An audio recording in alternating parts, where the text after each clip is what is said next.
Así inicia esa noticia en profundidad. Qué placer estar con ustedes. Soy Tatiana Pérez y les saludo desde nuestra sede central en Caracas, en Venezuela. A partir de este momento, en la próxima hora, tenemos dos temas que son noticia. El primero con dos aristas. De una vez lo presentamos en titulares con la primera arista, Bolivia. El golpe de Estado contra el presidente Evo Morales trata de tomar forma institucional, pero no lo logra. ¿Qué hacen los factores golpistas para agilizar estas formas? ¿Qué se los impide? Son asuntos que analizamos con la coyuntura, por supuesto. Y tenemos una segunda arista de Bolivia en titulares.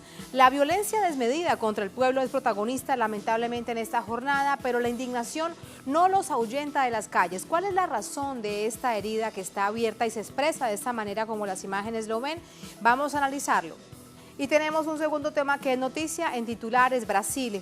La embajada de Venezuela en la capital, en Brasilia, fue invadida por varias horas. ¿Por qué no hubo protección del gobierno del presidente Bolsonaro? ¿Se trata de un nuevo presidente del quiebre del derecho internacional? Vamos a profundizar en ello. Estamos en Noticias y comenzamos. Bienvenidos, bienvenidas.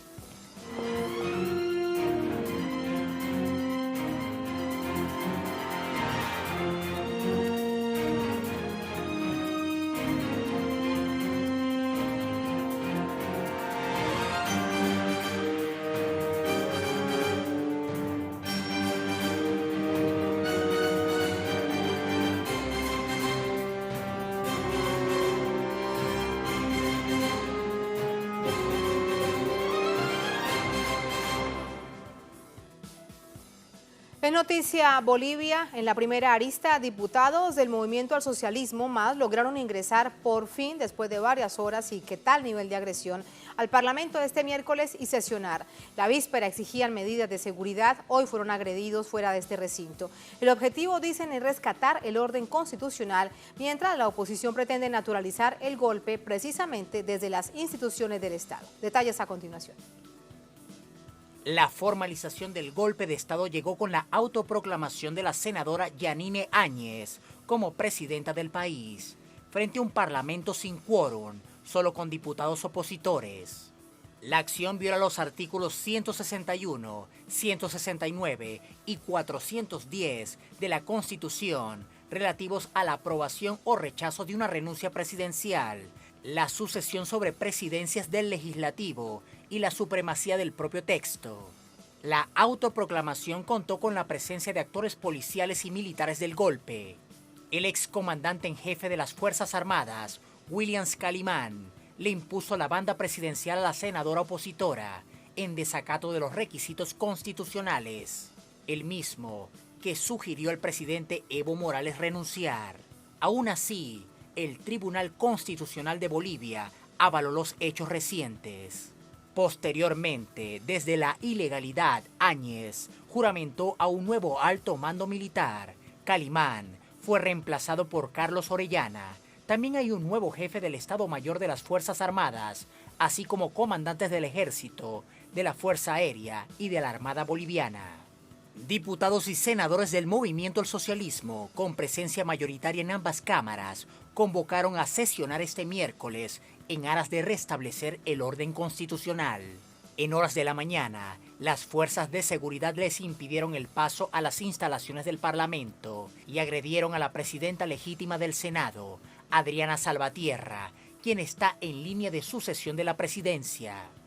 Y esto es una clara muestra de la violencia que están dispuestos a ejercer. Esto es una clara muestra de que no existen garantías para el trabajo parlamentario. Ayer intentaron instalar una sesión y no tuvieron el quórum correspondiente, y eso no es otra cosa más que una ilegalidad. No tuvieron quórum en Cámara de Senadores, no tuvieron quórum en Cámara de Diputados. Es ilegal a toda costa. Y es más ilegal aún cuando este ejercicio violento se complementa con la violencia física hacia los parlamentarios. Los legisladores del MÁS denunciaron que la oposición golpista pretende disolver el Congreso para gobernar a través de decretos presidenciales, mientras la extrema derecha pretende naturalizar el golpe con apariencias de institucionalidad. Estas apariencias para naturalizar el golpe de Estado en contra del presidente Evo Morales tiene durante las últimas horas un foco, el Parlamento de este país. Allí está, Lo ha estado en las últimas horas nuestro corresponsal Freddy Morales para contarnos lo que suceda. Freddy, ¿cómo te va? ¿Qué ha pasado ahora? Hola Tatiana, buenas noches. Parece un campeonato de resistencia. Ya no es a las 9 que va a sesionar la Cámara de Diputados con los diputados del Movimiento al Socialismo. Se ha aplazado hasta las 10. Y no es porque falte quórum, hay suficiente quórum y hay suficientes diputados. Ahora lo que nos han explicado es que acá al frente, prácticamente en Palacio de Gobierno Antiguo, se está por posesionar el primer gabinete del nuevo gobierno. Y los parlamentarios del Movimiento al Socialismo han decidido no iniciar la sesión en tanto las personas que han venido mayoritariamente a ver la posesión de ese gabinete no se hubieran retirado de este lugar para evitar cualquier posibilidad de confrontación. De modo que esa es la decisión que se ha tomado hasta el momento. Ya no es a las 9 de la noche, es a las 10 que va a sesionar, precisamente para evitar que ellos pudieran instalar la sesión y de al frente pudiera venir alguna agresión de las muchas personas que han ido a mirar la posesión del gabinete, fundamentalmente familiares de los ministros y ministras que van a ser posesionados en nada más que minutos, pero además seguidores del partido Unidad Demócrata, que es el partido que asumió ayer por autoproclamación o autoposesión el gobierno nacional. De modo que esa es la situación en cuanto a la Cámara de Diputados. La Cámara de Senadores ha decidido sesionar mañana. Entendemos que los senadores del Movimiento al Socialismo, que también suman 2/3 del total de parlamentarios de la Cámara, ya se encuentran en La Paz. ¿Por qué no sesionó hoy la Cámara de Senadores? Por lo que ha venido informando Telesur. Estas agresiones a la presidenta de la Cámara, a la senadora Adriana Salvatierra, evitaron que el Movimiento al Socialismo decida instalar la sesión para realizar la reestructuración de las respectivas directivas de ambas cámaras.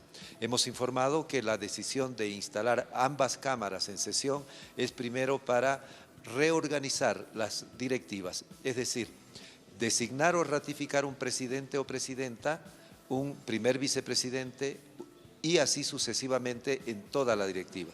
Una vez esté conformada la directiva ya podrá funcionar legalmente ambas cámaras para tomar otras decisiones. Por ejemplo, analizar lo que sucedió anoche con esta autoproclamación de una senadora de la oposición como presidenta del país y que ahora en nada más que minutos va a posesionar a su primer gabinete. Considerar la carta de renuncia de los más altos dignatarios del país, si la aceptan o la rechazan. También tomar otras decisiones respecto al funcionamiento institucional de este órgano del Estado, el segundo más importante después del Poder Ejecutivo o el más importante antes que el Poder Ejecutivo según se lo vea y según se lo considere. Alrededor de la Plaza Murillo no hay incidentes, Tatiana. Sucedieron los incidentes bastante graves, de una represión policial muy fuerte durante horas de la tarde y hasta casi caer la noche. Pero a partir de allí los movimientos sociales que estaban alrededor han decidido retirarse, están a la expectativa, han anunciado de que se mantendrán en movilización permanente, de modo que para las próximas horas se espera de que nuevamente hayan grandes movilizaciones por el centro de la ciudad de La Paz para expresar este desacuerdo con el desarrollo de los acontecimientos políticos en el país.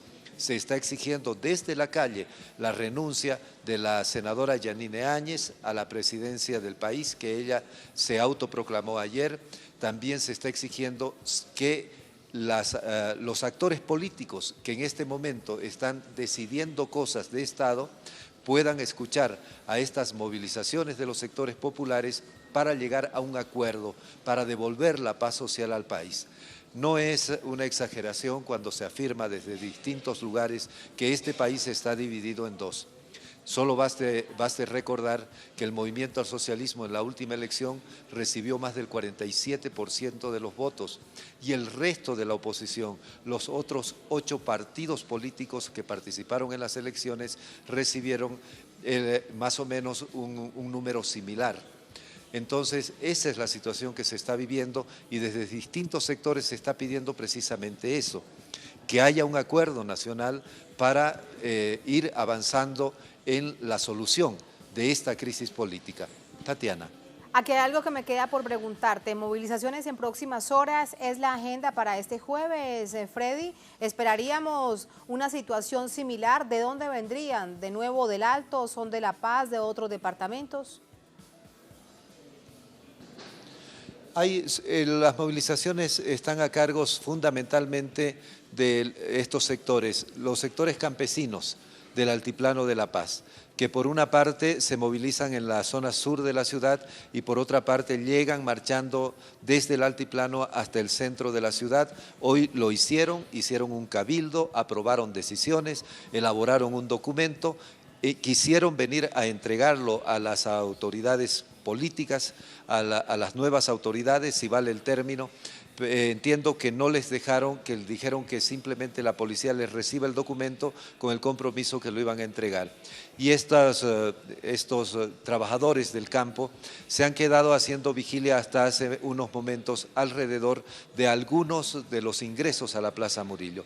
Hoy ingresaron también los maestros rurales del Departamento de La Paz, que han anunciado para el viernes una nueva movilización en torno a la ciudad de La Paz, pero además fortalecidos por sus compañeros, sus colegas que van a llegar del interior del país, porque esa es la decisión que ellos han tomado, convocar a maestros rurales del interior del país para que vengan a manifestarse también. Y el gran sector que se moviliza todos los días, desde hace 2 días, Tatiana, perdón, son los vecinos de la Ciudad del Alto. Los vecinos de la Ciudad del Alto han instruido a partir desde la medianoche de hoy, en realidad, el bloqueo total de las calles de la Ciudad del Alto. De modo que vamos a esperar las próximas horas para ver cómo se expresa esta instrucción de estos vecinos que se dicen autoconvocados, porque sus dirigentes dicen que en algunos casos los han traicionado y en otros casos no aparecen. Tatiana. Pendientes entonces de ello, veremos qué pasa en las próximas horas, cómo se configura esta movilización social para este jueves, sería el 5º día de golpe de Estado. Freddy, algo más me queda por preguntarte con respecto, uno, a los nuevos miembros del gabinete. Está circulando información con la lista de quiénes serían, y con respecto a una oposición tan quebrada, como bien nos lo estabas contando, 8 partidos, que de hecho antes del proceso electoral se habían tratado de unir en un solo partido con un solo candidato. Esto realmente no se dio, entonces allí sí se reconfigurarían. ¿Qué sabes de ello? El candidato Carlos Mesa, segundo en la votación, ha sido dejado de lado. Prácticamente ya está ignorado por la oposición. Debemos recordar que al día siguiente de las elecciones fueron el 20 de octubre, el día 21 la oposición se unió en torno a Carlos Mesa, firmaron un documento, eran como unos 20 dirigentes, porque es bueno recordar que en el caso de la oposición de Bolivia se unió desde la extrema izquierda hasta la extrema derecha.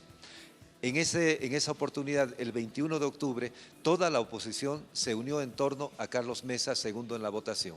Con el desarrollo de los acontecimientos, Carlos Mesa ha quedado casi totalmente marginado de todos los acontecimientos políticos, ignorado prácticamente de todos los acontecimientos políticos, incluso creemos de las propias consultas para el nuevo gabinete.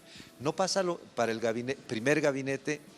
Siempre digo nuevo gabinete, me disculpo, es el primer gabinete del gobierno que asumió ayer. Por ejemplo, el dirigente cívico Fernando Camacho está desde tempranas horas allí en Palacio de Gobierno, obviamente se supone que ayudando a elaborar las listas de ministros. Entonces queda claro que el nuevo gobierno está sobre todo tiene el fundamento de los sectores más radicales de este país y que ya Fernando Camacho, mucho antes de que estuvieran estos acontecimientos políticos desde el último fin de semana, se hubieran desarrollado como conocemos, Fernando Camacho ya había cortado con Carlos Mesa. De modo que la oposición está una vez más quebrada, no ha podido soportar este periodo de crisis desde el 20 de octubre hasta ahora para mantener esa unidad que anunciaron de una forma tan contundente en esa oportunidad, Tatiana. Gracias, Freddy, por entregarnos esa información. Ahora sí te despido, vamos con el análisis. Para ello nos acompaña Adriana Guzmán. Ella es referente del feminismo comunitario antipatriarcal de Bolivia. Nos acompaña también desde La Paz. Adriana, ¿cómo está? Buenas noches. Adriana. La hemos perdido, será momentáneamente. Le pido a la producción que rápidamente vamos a iniciar esta conversación con nuestra invitada, con Adriana Guzmán, referente del feminismo comunitario antipatriarcal de Bolivia, nos acompaña desde La Paz. Entre tanto, quiero ir a la mesa a www.telesurtv.net para revisar uno de los titulares que tenemos en pantalla y que dan cuenta precisamente de esta situación en el cuarto día de golpe de Estado. Uno de los titulares: continúa el golpe en Bolivia. Áñez, la senadora que se autoproclamó presidenta interina del país, cambia alto mando militar. El reemplazo inconstitucional de los comandantes de la Fuerza Armada y la Policía Nacional Boliviana busca limpiar las evidencias del golpe de Estado. Ambas instituciones cumplieron un rol en la violencia opositora y la renuncia forzada del presidente Evo Morales. La senadora opositora Yanine Áñez, en un acto inconstitucional, posesionaba al nuevo alto mando militar en el Palacio de Gobierno, mientras que a las afueras miles de bolivianos protestaban contra el golpe de Estado. Exigen la renuncia de todos los golpistas, el regreso del presidente legítimo Evo Morales. Áñez posesionó al general del Ejército, Sergio Carlos Orellana, como nuevo comandante en jefe de la Fuerza Armada, en reemplazo de Williams Calimán. También asumieron cargos los generales Pablo Guerra, jefe del Estado Mayor, Iván Inchauste, comandante del Ejército, Ciro Álvarez de la Fuerza Aérea de Bolivia y Moisés Heredia de la Armada Boliviana. Asumen, dicen, el mando de Fuerza Armada en un momento crucial para el Estado, en el cual nos toca a todos los bolivianos una tarea importante, como es llevar a un buen término esta etapa encaminada. Ellos no dicen golpe de Estado, pero evidentemente esta etapa que está avanzando es un golpe de Estado. Tenemos la invitada, vamos con ella. Adriana Guzmán, referente del feminismo comunitario antipatriarcal de Bolivia, desde La Paz. Adriana, ¿cómo está? Buenas noches. Ahora sí me escucha.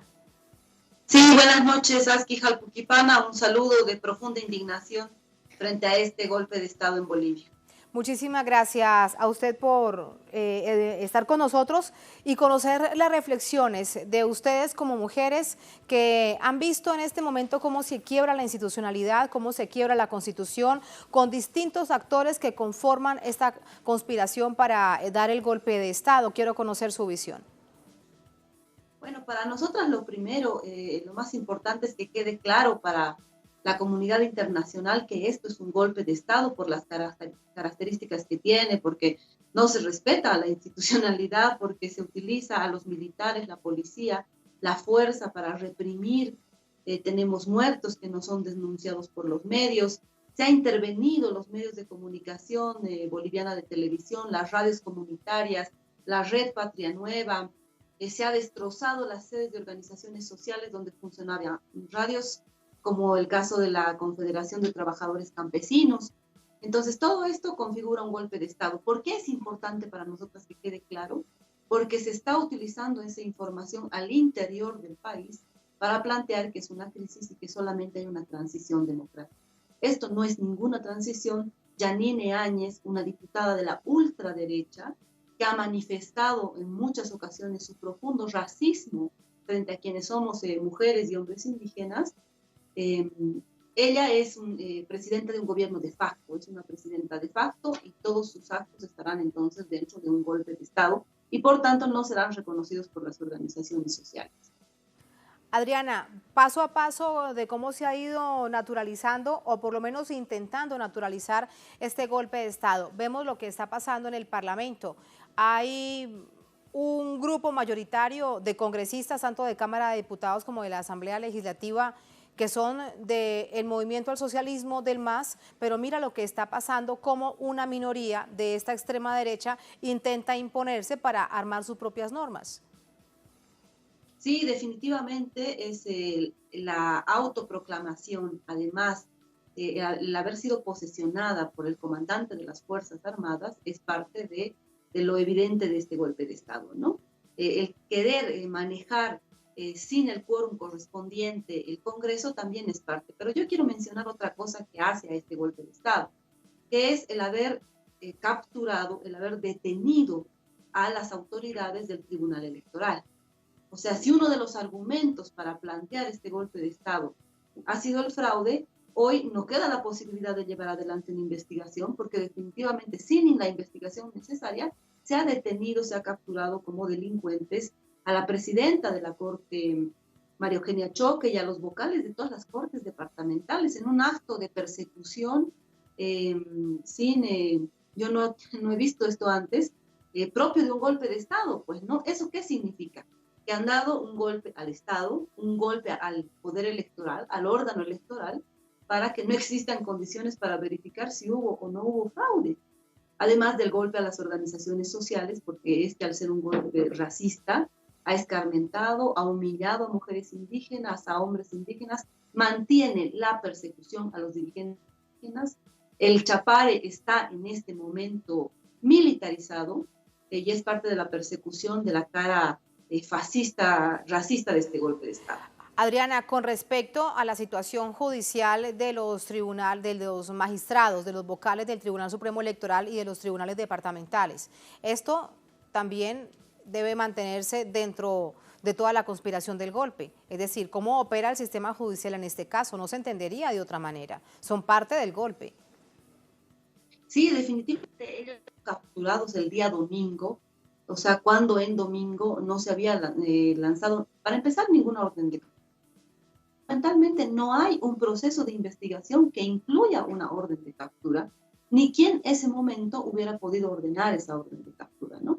Entonces esto es además parte de la conspiración que creemos que tiene la OEA, la Organización de Estados Americanos, puesto que hay una conspiración de los Estados americanos. ¿Sí se me escuchó? No la escucho, lamentablemente, Adriana, la hemos perdido y lamentablemente debemos ir a una pausa para volver con el tema de Bolivia, la segunda arista. Lo que le proponemos a nuestra producción es que me voy a la pausa, seguimos con el tema y si tenemos a Adriana, vamos con nuestros dos invitados. Eso es lo que podemos hacer porque es importante seguir entendiendo lo que significa para las mujeres en esta nación andina que son tan importantes en todo el sistema político, de carácter social, de movilización y de organización, conocer más de su visión. Bien, entonces así nos vamos a la primera pausa en esta emisión de Noticias. Al volver tenemos la segunda arista sobre Bolivia.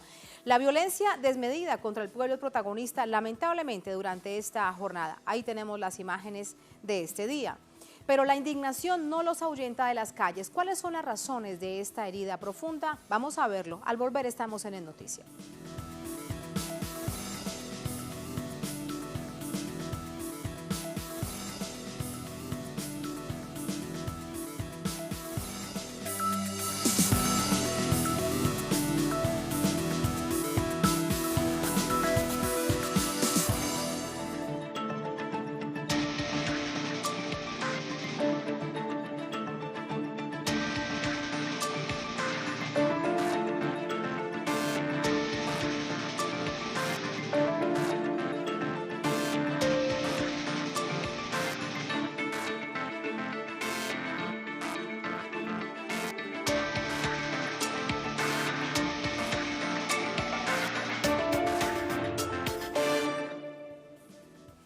Es Noticia Bolivia con la segunda arista. Fuerzas militares y la policía trabajan ahora en conjunto, no ceden en la desmedida violencia contra el pueblo que ha salido de manera masiva a las calles en rechazo al golpe de Estado en contra del presidente Evo Morales.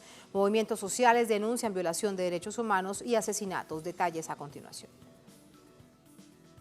Las fuerzas sociales, el pueblo boliviano, continúan en las calles en rechazo al golpe de Estado contra el presidente constitucional Evo Morales.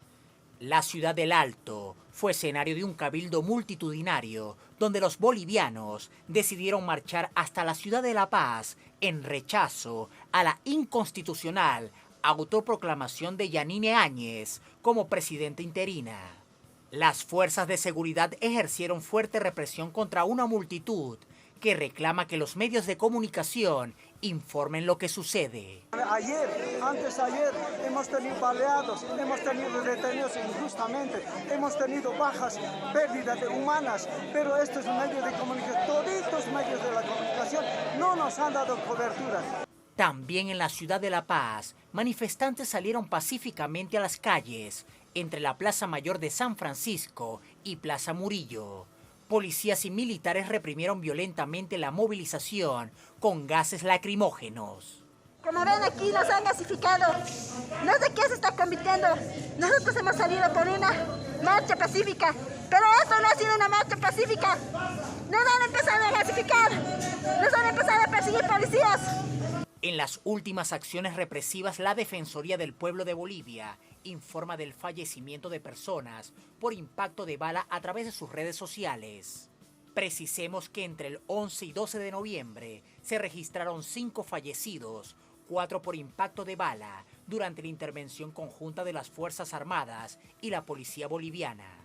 En medio del estremecimiento social que atraviesa Bolivia, tras el golpe de Estado contra el presidente constitucional Evo Morales, la población denuncia la militarización de la ciudad de La Paz, El Alto y Cochabamba por aire y tierra, con tanquetas y aviones. Advierten que policías y militares recorren las calles en acción intimidatoria. Esto es lo que vimos durante esta jornada, también días atrás, desde el domingo pasado, cuando ya se consumaba este golpe de Estado en El Alto, en La Paz. ¿Qué pasa en otras partes del país? ¿Cuál es la situación? ¿Qué pasa con los movimientos sociales? ¿Cómo se ha anunciado que llegarán hasta La Paz? Bueno, ¿bajo qué condiciones? Para esto vamos a conversar vía telefónica con un líder social, Andrónico Rodríguez, vicepresidente de las 6 federaciones del Trópico de Cochabamba. Andrónico, buenas noches. Muy buenas noches a toda la audiencia, a toda Bolivia y a toda Latinoamérica. Andrónico, ¿dónde se encuentra usted esta noche?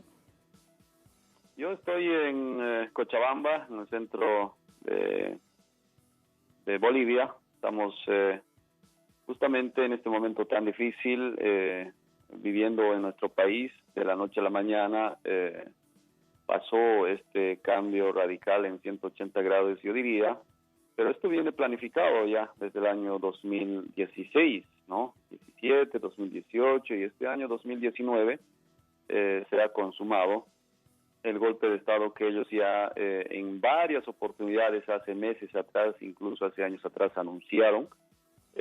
Prácticamente ante los medios aseguraban y juraban de que Evo Morales no iba a ser presidente, tenía que salir o por las buenas o por las malas, ¿no? Eso ya alertaban, ¿no? Desde hace mucho tiempo alentaban a la violencia y lamentablemente llegamos a estas alturas de manera imprevista. Nosotros como movimientos sociales, tanto nuestro gobierno fue tan tolerante en estos 13, prácticamente 14 años contra muchos dirigentes de la oposición, ¿no? La oposición dice que vive en dictadura, que hay un tirano, de que no hay Estado de Derecho, de que no hay libertad de expresión, de que no hay libertad, de que no hay democracia, pero se dan el lujo de insultar lo que quieran al presidente. Salen a las calles, hacen sus parrilladas, obligan a la gente a cerrar sus casas, supuestamente con paros indefinidos, en fin, hacen lo que quieren y imponen la versión de que hay un dictador. Lamentable, definitivamente lamentable. A la mala y de mala fe actuaron en este caso muchos dirigentes políticos de la oposición y propios diputados y senadores de la oposición. Aquí nomás corrió mucha prebenda, amedrentamiento, intimidación, amenazas, y ya fue una estrategia, pero de manera muy sigilosa, planificado, ¿no? Entonces se ha llegado a tal extremo de ponerle entre la espada y la pared al presidente, o es que el pueblo, entre bolivianos se pelean, llegar al extremo de una guerra civil, o en todo caso denunciaba el presidente. Imagínense, en estos más de 13 años, el presidente nunca sacó a los militares a las calles contra ningún manifestante. La policía fue obviamente con algunos dispositivos disuasivos que pasaron en estos más de 13 años varias movilizaciones, que no fue a reprimir como lo están haciendo a primeras horas por una supuesta presidenta legal o legítimo, que no pasa de ser inconstitucional definitivamente, ¿no? Sí. Entonces denunciamos ante el mundo, si me permite, de que en este momento lo que está pasando es amedrentamiento, intimidación, o agarran a alguno de tu familiar, o te callas, o queman tu casa, o no, ya prácticamente los propios medios de comunicación, yo diría, no todos, algunos cómplices, los medios más masivos a nivel nacional, ¿no? Andrónico, ¿y esto sigue sucediéndome? Permíteme, te lo pregunto. Lo vimos con mucha claridad previo a la consumación del golpe. El domingo, sin duda, lo denunciaba el gobierno, lo denunciaba el presidente Evo, lo denunciaban varios ministros. Algunos de ellos, por ejemplo, recordamos, así para ponerlo detalladamente, el ministro de Minas, porque le incendian su casa y le secuestran su familia. Es decir, no le queda otra opción que salvar la vida propia y la de sus seres queridos. ¿Esto sigue sucediendo? Sí, ellos tienen el objetivo de hacer desaparecer supuestamente a todos los masistas quienes son parte del movimiento del socialismo, ¿no? Eso no para, según ellos no va a parar, y lo dicen de frente, ¿no? El caso mío, yo denuncio públicamente a nivel internacional y en varias oportunidades amenazas muy serias me llegan a mi persona, ¿no? O dejo de hablar en la prensa o me callo, denuncio ser del MAS, denuncio a la dirigencia, o van a empezar a emboscarme, van a empezar a buscarme, incluso a inventarse procesos penales contra mi persona. Y eso está pasando con la hermana Adriana Salvatierra, está pasando con algunos dirigentes de la CSUCD, o en todo caso, prebenda. Dinero, te tienen que pagar muchísimo dinero para que te calles o renuncies. O en todo caso, te amedrentan, te amenazan, y es muy serio lo que hicieron con su sobrino del ministro de Minería, César Navarro, es definitivamente inhumano, ¿no? Golpearon hasta dejar inconsciente, después llamar y decir, o renuncias del ministerio o lo matamos a tu sobrino. Con el gobernador de Potosí, de Oruro, algunos alcaldes, y casi con todas las ministras, ministros. Bueno, definitivamente esto ha generado un temor, un miedo impresionante, que en Cochabamba se organizan algunos supuestos motoqueros con el objetivo de cuidar a la ciudadanía, que no es otra cosa que aterrorizar, y están muy bien armados, ¿no? Entonces ha generado mucho temor, es decir, sobre la verdad nos ganó el rumor a las calles, ¿no? Ellos están haciendo una especie de guerra psicológica a la gente de que no salga a las calles, o de que los masistas, o de que los cocaleros, o de que los campesinos van a venir a saquear. Sin embargo, ellos mismos organizan algunos otros grupos a nombre de nosotros, utilizando la bandera del MAS o la OIPALA, o utilizando algunos eslóganes. Evo no está solo, pero están ahí rompiendo casas y saqueando, intimidando a la gente. Yo le digo, esta mañana, por ejemplo, una comerciante llorando me llama, ¿no? Llorando, compañeros, dice que ustedes del Chapar están viniendo a la ciudad a saquearnos. ¿Quién le dijo eso? Un teniente de la policía. Dice que debemos dar nosotros para su gasolina, para su movilidad, para que nos defienda. Increíble, impresionante que la policía esté actuando de esa manera criminal. Está haciendo creer a la población a la inversa de que nosotros ahora somos los victimadores, los violentos, y los que están generando zozobra, miedo y sembrando racismo, terror. Increíble, definitivamente esto ha pasado al extremo. Y bueno, yo me pregunto, somos mayoría en Bolivia. En este momento el presidente está con más del 61% de votos constitucional. Somos mayoría, pero somos perseguidos por esa minoría. Muy bien organizados, planificados y pagados, financiados. Lamentablemente lo que está sucediendo en nuestro país, y el mundo debe conocer, los medios de comunicación sacan todo lo negativo del presidente Evo, o del movimiento del socialismo y del gobierno del presidente Evo, y todo lo positivo nunca lo sacan, ¿no? Y esto prácticamente... Andrónico, lo que pasa es que eso es parte precisamente de cómo se estructuró el golpe de Estado. No ha pasado solamente en Bolivia, ha pasado en otras naciones de América Latina y también del mundo. Es muy grave la denuncia que usted hace, y en este momento de tanta incertidumbre, ¿ante quién realmente se puede elevar un nivel de demanda de esta? Están usando la bandera del MAS para atemorizar a la gente y resulta que los que están detrás son los golpistas. Ante esta grave denuncia, ¿qué hacer? Sí, definitivamente, eso está grave, lo que están haciendo, por ejemplo, algunos que otros viniendo al trópico, mandando del lado de Santa Cruz, gritando, Evo no está solo, carajo, utilizando además la bandera del MAS, queriendo atemorizar a la planta Uria. Y ellos, como pretexto, toman, no, los cocaleros están tomando la planta, hay que militarizar. Imagínense esta situación. Y en la ciudad, lo mismo. Cierren los mercados, cierren, vienen los cocaleros y campesinos a saquear. Entre dicho y hecho, a la medianoche, en las mañanas, organizados, encapuchados, entrando con la bandera del MAS y después culpándonos a nosotros.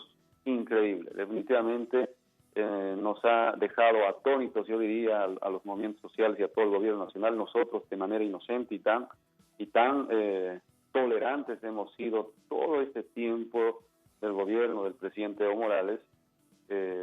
Por ejemplo, el señor Tutu Quiroga feliz anda por las calles de nuestro país cuando él es parte de un crimen de lesa humanidad en el 2001. Ha matado tanta gente en su gobierno en el trópico de Cochabamba. Supuestamente cumplió la ley. ¿Quién dice algo? Muchos otros políticos que están así. Ahora a nosotros ya nos están incriminando, inventándose miles de procesos, miles de delitos. Es impresionante, la verdad, lo que está pasando en nuestro país. Yo creo que esto no va a encauzar a un buen término, yo diría, de la supuesta presidenta, pero aquí la policía y el ejército o las tres fuerzas, o las tres armas o las fuerzas armadas en algún momento tendrán que pagar, y la población juzgará seguramente su accionar frente a la población. Ante una población, Andrónico, ante una población que se siente precisamente atemorizada y desprotegida, porque tanto fuerzas militares como la policía, incluso desde antes de darse el punto más evidente del golpe de Estado, ya veíamos de qué manera le daba la espalda al pueblo. Pero esto además me lleva a preguntarte, eres el representante de una de las federaciones más grandes del país, con mayor nivel de miembros, mejor organizada. ¿Cómo asumen entonces este momento cuando lo que se exige desde todos estos sectores precisamente es que debe haber paz y tranquilidad para el país? ¿Van a movilizarse hasta La Paz? ¿Se quedarán en Cochabamba? ¿Qué van a hacer? Sí, estamos coordinando a nivel nacional a través de Pacto de Unidad de las organizaciones matrices de Bolivia, las 5 organizaciones matrices que nosotros somos también parte de ello, pero como 6 federaciones del trópico de Cochabamba, la verdad nos ha dejado impresionado la actitud y el accionar de la oposición, que después de más de 13 años, casi 14 años, estamos viendo las acciones, con métodos antidemocráticos, que para ellos es democracia. Definitivamente nos ha dejado como una especie de shock, que nuestro presidente, pues le pusieron entre la espada y la pared, que decidió renunciar en vez de generar una violencia a escala grande entre civiles, ¿no? Entonces, ahí la verdad nos ha tenido en estos días a las 6 federaciones del trópico de Cochabamba como una especie de shock, que no podemos creer o asimilar esta situación real en nuestro país. Pero no queda otra. El trópico de Cochabamba es una zona geográfica que involucra casi a los 9 departamentos, lo que significa que tenemos compañeros, estantes y habitantes de diferentes provincias de Cochabamba y de toda Bolivia prácticamente. Tenemos paseños, mineros de Oruro, de Potosí, de Cochabamba, de Santa Cruz, de Beni, de todo lado. Es una confusión de cultura, de organización impresionante. Se logró consolidar la organización a la cabeza del presidente Evo Morales desde el año 1988. Tenemos una organización muy sólida, ¿no? Obviamente estamos en pie de lucha. De repente es una flaqueza, pero esto no es una derrota, ¿no? Nosotros sabemos perfectamente qué caminos tomar de manera muy planificada. Hemos expresado inicialmente movilizaciones pacíficas, por supuesto que sí, y no como ellos están criminalizando, ¿no? Yo me referí el día anterior, cuando tuvimos la reunión, de que lo que nosotros queremos es que el presidente concluya su gestión, su mandato, su gestión constitucional, porque está en el tiempo de mandato constitucional hasta el 22 de enero del 2020. Entonces, termina esa gestión, pues, que la Asamblea busque algún mecanismo legal para suceder el cargo para un gobierno transitorio y pueda llamar a nuevas elecciones. Entonces, ¿cuál es el problema y el miedo que tienen de que el presidente pueda continuar y terminar su gestión, su mandato constitucional? Después se verá la posibilidad de que se pueda encargar un gobierno transitorio y llamar a elecciones presidenciales. Entonces, nosotros hemos pedido en varias oportunidades esto de manera pacífica. Ahora nosotros ya también somos los sediciosos, los que decimos que vamos a salir a las calles a movilizarnos, porque nuestra libertad está en riesgo. Ahora ellos mismos dividieron al país, hablaron a nombre de Bolivia, hablaron a nombre de todos los bolivianos, ¿no? Entonces dijeron que no hay democracia, que no hay libertad, pero hacían y deshacían en las ciudades, en las calles, pues obligando a la gente que no camine, destruyendo nuestras casas de campaña, nuestras sedes sindicales, golpeando, afectando la integridad física. Después dicen no hay democracia, no hay libertad. Ahora, imagínense, ahora son ellos los que nos están persiguiendo, no solamente fiscales, policías militares, sino ellos también armados, ¿no? Organizados. Entonces, por eso dijimos de que planificaremos, de que organizaremos el día de mañana. Tenemos una concentración en Cochabamba. Después veremos la posibilidad de aunar fuerzas, por supuesto, con nuestros hermanos del Alto, y con seguridad de diferentes provincias se sumarán a esta lucha por la verdadera democracia, por la libertad y, por supuesto, en contra de este golpe de Estado que se ha consumado. No respetan la decisión del soberano y los límites, por supuesto, de la gestión constitucional, que es de 2014 hasta 2020. Sí. Entonces, estamos en eso, ¿no? Vamos a todavía sostener varias reuniones a nivel departamental y nacional, y cómo articular nuevamente el pacto de unidad a nivel nacional en Bolivia.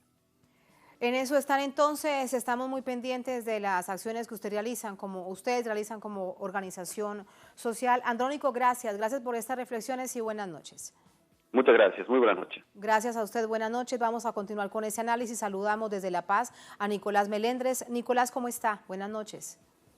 Muy buenas noches, un placer estar aquí, hablar con toda Latinoamérica y el mundo acerca de lo que está sucediendo aquí en Bolivia, y al mismo tiempo muy preocupado, ¿no?, en el contexto de las palabras del líder político joven de la zona del trópico de Cochabamba, Andrónico. Muy grave la denuncia que ha hecho, y el asunto allí es precisamente, también te lo planteo, le decía él, bueno, pero ¿ante quién se denuncia, ante quién se demanda, si hemos visto que el sistema judicial es parte también de la conspiración del golpe? Es sumamente preocupante la escalada de los hechos, cómo se han venido precipitando. Recientemente la participación de la representación de Bolivia ante la OEA manifestó la necesidad incluso de la observación de organismos como la Corte Interamericana de Derechos Humanos respecto a lo que está sucediendo en el país. Al mismo tiempo, la participación de México al respecto, en contradicción a la posición de Estados Unidos, que estos eventos que se están dando tendrían todos los rasgos de lo que podría ser un golpe de Estado. Esta fue la posición del gobierno de México ante la OEA. En el mismo sentido, hace unas recientes horas, ACNUR de Naciones Unidas hizo un llamamiento y observación al respeto a los derechos humanos en Bolivia. Evidentemente nos encontramos realmente en una situación sumamente preocupante en Bolivia y que merecen la oportuna observación e investigación de la comunidad internacional, como lo denunció el líder Andrónico. Nicolás, a propósito de esta situación grave de derechos humanos, esta noche se ha publicado un comunicado por parte de la dirección del Instituto de Investigaciones Forenses, el IDIF, en tu país, en Bolivia. Se informa que producto de los conflictos sociales que vive el país, 10 personas han perdido la vida a la fecha, de las cuales 8 fueron por proyectil de arma de fuego. Hay además información también desde la Defensoría del Pueblo, pero al mismo tiempo hay subregistros. Se habla de más personas lamentablemente muertas, de más personas heridas lamentablemente de esta situación. ¿Quién entonces debería realmente asumir esta labor?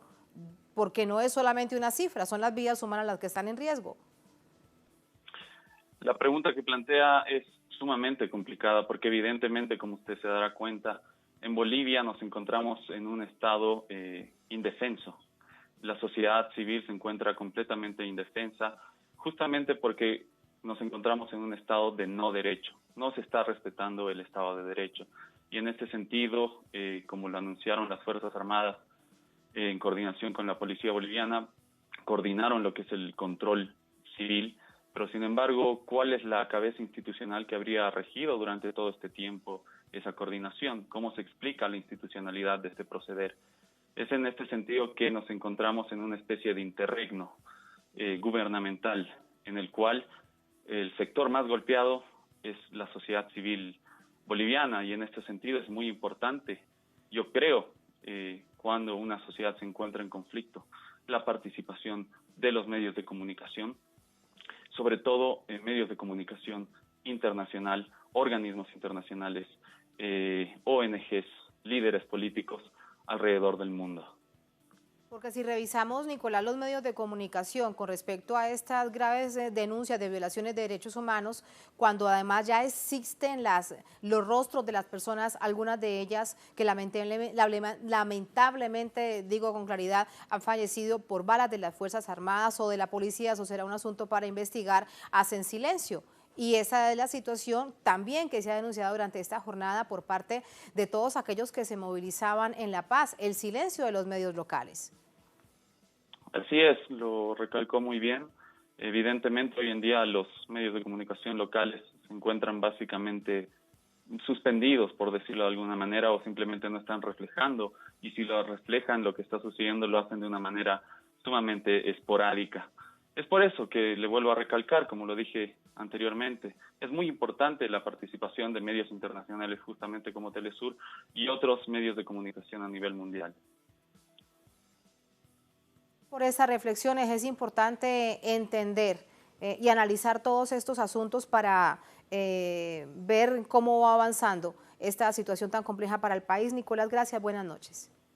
Gracias. Gracias a usted. Hay un tuit de hace minutos del presidente de Bolivia, Evo Morales. Él dice lo siguiente: condenamos la decisión, lo ven en pantalla, condenamos la decisión de Trump, el presidente de Estados Unidos, de reconocer al gobierno de facto y autoproclamado por la derecha. Después de imponer a Guaidó, ahora proclama a Áñez. El golpe de Estado que provoca muerte de mis hermanos bolivianos es una conspiración política y económica que viene desde Estados Unidos. Allí es una denuncia que hace además a través del Twitter el presidente de Bolivia, Evo Morales, ahora como asilado político porque ha logrado salvar su vida y se encuentra en México. Bien, así nos vamos a otra pausa brevísima en esta emisión de Es Noticia. Al volver salimos de la situación de Bolivia, nos centramos en otro hecho que fue noticia durante esta jornada con información y análisis. Es noticia Brasil, la embajada de Venezuela en Brasilia, la capital, fue invadida, fue atacada por varias horas. ¿Por qué no hubo, nos preguntamos, protección del gobierno del presidente Bolsonaro? ¿Se trata de nuevo precedente para el quiebre del derecho internacional? Vamos a analizarlo, ya venimos, estamos en Es Noticia.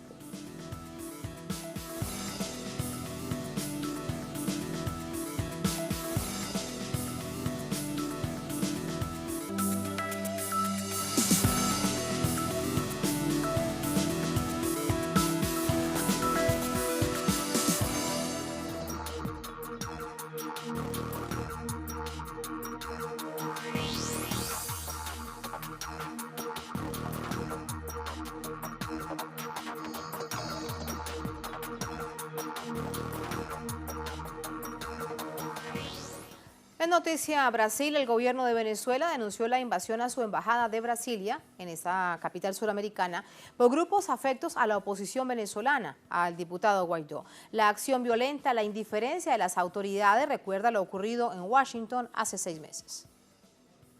De acuerdo con medios locales, Unos 20 sujetos ingresaron a las inmediaciones de la Embajada de Venezuela en Brasil la madrugada de este miércoles tras saltar el muro de la sede y lograr posicionarse en la entrada del despacho. Los invasores fueron señalados como afectos al diputado opositor venezolano Juan Guaidó. Se retiraron voluntariamente de la embajada alrededor de las 5:30 de la tarde, 12 horas después de ingresar. Salieron escoltados por la policía militar. En Twitter, el canciller venezolano Jorge Arreaza indicó que el grupo de personas que de manera violenta ingresaron a la embajada en Brasilia abandonaron las instalaciones de manera pacífica por gestiones de las autoridades. Además, agradeció el apoyo de los movimientos sociales brasileños. Sobre el tema, el presidente de Brasil, Jair Bolsonaro, escribió que repudia la interferencia de actores externos y que están tomando las medidas necesarias para resguardar el orden público y evitar los actos de violencia en conformidad con la Convención de Viena. Por su parte, el diputado por el Partido de los Trabajadores de Brasil, Paulo Pimenta, denunció que el hecho fue perpetrado por personas pagadas. La Embajada de Venezuela ha sido invadida por un grupo de brasileros y venezolanos. Las personas que incitaron esta invasión son pagadas y tienen la misma ropa. Claramente, no son representantes del pueblo, no son representantes diplomáticos, son imitadores de acá. No podemos creer, son personas contratadas, milicianos para hacer esta invasión. No es la primera vez que una sede diplomática venezolana es violentada. Ha ocurrido en 3 países, una de ellas, la ubicada en Washington, capital de Estados Unidos, donde la policía metropolitana ingresó ilegalmente y haciendo uso de la fuerza para desalojar al grupo de activistas que protegían el recinto con el permiso del gobierno venezolano. La irrupción ilegal de una sede diplomática constituye la violación de diversos tratados internacionales, entre ellos el Convenio de Viena, cuyo artículo 35 enfatiza que el Estado receptor está obligado a respetar y proteger los locales de la misión diplomática. Allí los hechos que seguimos sumando con André Vieira desde Río de Janeiro. André, buenas noches. ¿Cómo finaliza esta situación?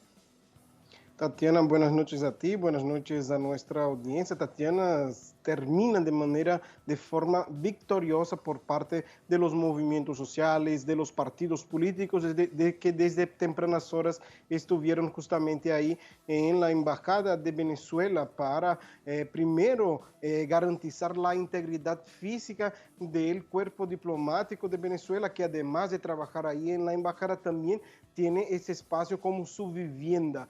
También estos movimientos sociales estaban ahí para respaldar al gobierno del presidente Nicolás Maduro y también para rechazar esta invasión por parte de apoyadores de Juan Guaidó y principalmente para denunciar que esto sí es una violación a los derechos internacionales, a las convenciones y que el gobierno de Brasil y principalmente estaban ahí para cobrar, para exigir del gobierno de Jair Bolsonaro una respuesta que tardó, Tatiana, una vez que desde el inicio estuvo ahí un diplomático del Itamaraty, del Ministerio de Relaciones Exteriores de Brasil, pero que al inicio no estaba negociando con estos invasores para retirarlos de ahí, una vez que justamente el Itamaraty es la autoridad aquí en Brasil para hacer este tipo, para trabajar en este tipo de situación, pero que no manejó esa situación al inicio de la mañana. Solamente después de un anuncio, de una nota publicada por Jair Bolsonaro condenando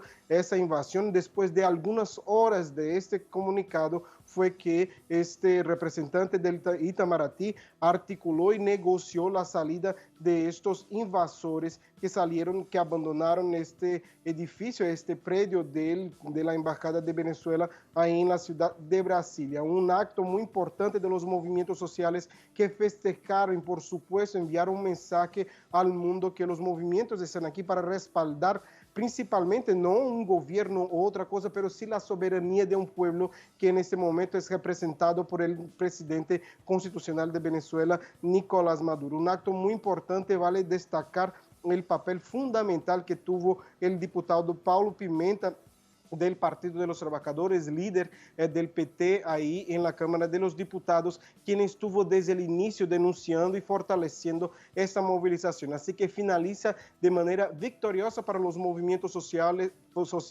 victoriosa para la soberanía del pueblo venezolano y victoriosa para los pueblos de nuestra región, Tatiana. Y para finalizar, Tatiana, una última información que no tiene que ver con eso, pero que tenemos que dar aquí, es que la justicia de Brasil acaba de anular una segunda condena de Lula da Silva en el caso del sitio de Atibaia. Una noticia que nosotros vamos a desarrollar, pero aprovechamos el espacio para finalizar con estas dos noticias de la retirada de los invasores de la Embajada de Venezuela y de la anulación de uno de los procesos de Lula da Silva. Tatiana.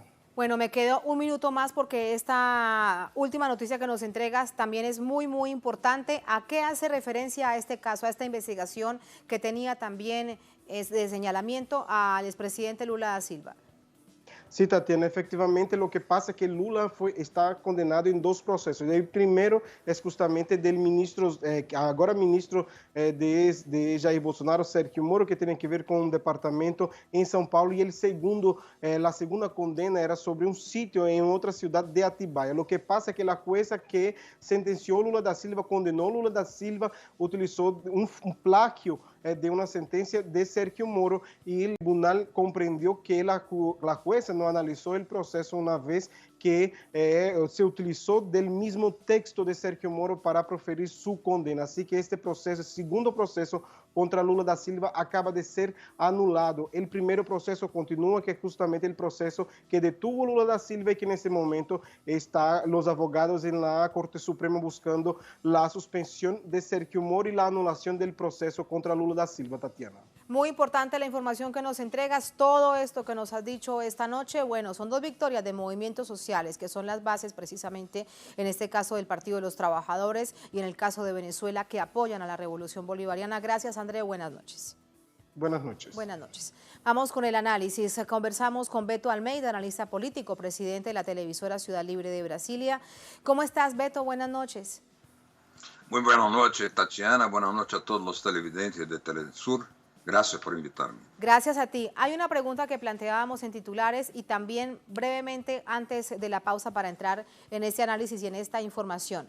¿Por qué no actuó rápidamente el gobierno del presidente Bolsonaro? Eso se encuentra en los propios estatutos de las normas de la diplomacia a nivel internacional. ¿De qué manera entonces se entiende cómo se está quebrando dentro de Brasil, que además ha sido líder histórico en la diplomacia a nivel mundial? Bueno, lo que se vio hoy durante esta invasión ilegal, truculenta, de partidarios de este ridículo diputado Guaidó, que ingresaron en la Embajada de Venezuela acá en Brasil de una manera totalmente amenazadora, muy criminal, es que hubo una discrepancia interna en el gobierno del presidente Bolsonaro, porque al inicio el diplomata Mauricio Correa, que fue designado para hacer la gestión o para intervenir ahí, que ingresó en la embajada después para tentar hacer algún tipo de negociación, él no negociaba.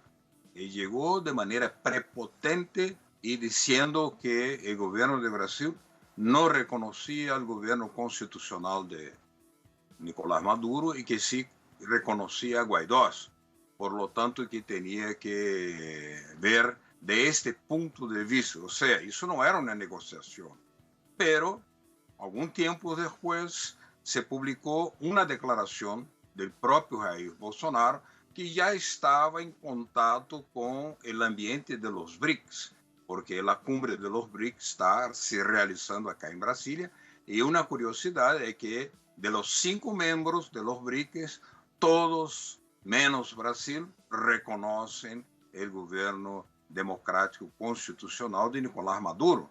Apenas Brasil que no. Entonces, ese ambiente formó talvez una situación tal que Bolsonaro hizo esa declaración diciendo que consideraba aquella invasión, utilizó esa expresión, lamentable por personas extrañas a la embajada. Y más, dijo que pondría en práctica el Tratado de Viena, tal como tú mencionaste. O sea, que tiene obligación de proteger, de resguardar la actividad de las embajadas. Eso que dice el Tratado de Viena.